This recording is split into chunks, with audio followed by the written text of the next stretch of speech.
Thot Anas ibn Malik radhiyallahu anhu, ka thënë pejgamberi sallallahu alaihi wasallam, yahrumu ibnu Adam wa yashibbu minhu ithnan.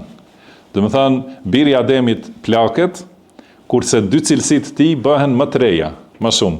Do të thonë, siç është në rini njeriu, edhe pse trupi i tij plaket, mirë po dy çështje, dy cilësitë të tij bëhen edhe më të reja, më shumë më të fuqishme në rini. Cilat janë ato?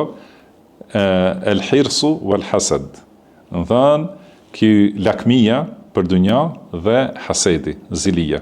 Edhe pse plaket njeriu, edhe duhet largohet nga dëshira për dunja kështu, mirë po te shumica e njerëzve bëhet edhe më e fuqishme kjo dëshira dhe lakmia, edhe hased. Thot domethënë ky hadith është sahih, është transmetuar në Sahihun e Buhariut dhe Muslimit. Mirë po më duket te Sahihu i Muslimit është me një fjalë tjetër, ka thënë pra njeriu plaket, kurse më shumë i bëhen më të reja këto dy dëshira, dëshira për pasuri dhe dëshira për jetë më të gjatë.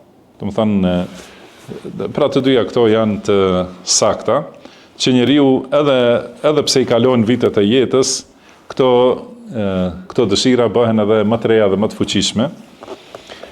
Dhe siç tham, dëshira për të arritur pasuri, dëshira për të arritur pasurinë, për të kryer obligimet fetare, për shembull për të shkuar në haxh, ose umre, ose për të dhënë zakat, ose për të ndihmuar të varfërve në një aspekt, do të thënë për aspektet fetare, edhe për aspektet e dunjas, për t'i bërë fëmijët e tu që mos jenë varur nga të tjerët, do të thënë të jenë të mjaftueshëm në vetvete, që të mund të mësojnë për fenë e Allahut, të adhurojnë Allahun subhanahu wa taala, mos jenë lypës njerëzve ose të angazhuar me çështjet e dunjas.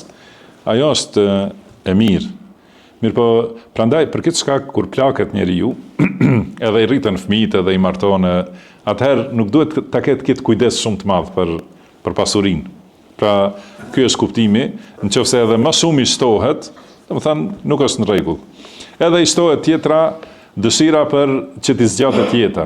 Edhe kjo ka kuptim të mirë, pra veprat e mira zgjatin jetën. Për këtë shkak njeriu duhet të bëjë vepra të mira, ruajtje të lidhjeve familjare, respektin ndaj prindërve, janë ose dhënia sadaka ose kështu me radhë. Domethënë këto janë vepra të mira që e zgjatin jetën e njeriu dhe ka thënë pejgamberi sallallahu alejhi wasallam, më i miri prej jush është ai që ka jetë gjatë dhe vepra të mira. Domethënë sa më shumë që jeton, bën më shumë vepra, agjeron më shumë Ramazane, shkon më shumë herë në haxh për shembull dhe në umre, edhe ndoshta lufton rrugën e Allahut, jep më shumë sadaka, ajo është e mirë. Mirë po, mos jetë dëshira për jetë vetëm për çështjet e dunjas. Domethënë vetëm siç bëjnë shumë prej njerëzve që u mungon imani, domethënë këmbgulin që të jetojnë sa më shumë vetëm edhe friksohen nga vdekja, jo për të shtuar veprat e mira, po për kënaqësitë e dunjas.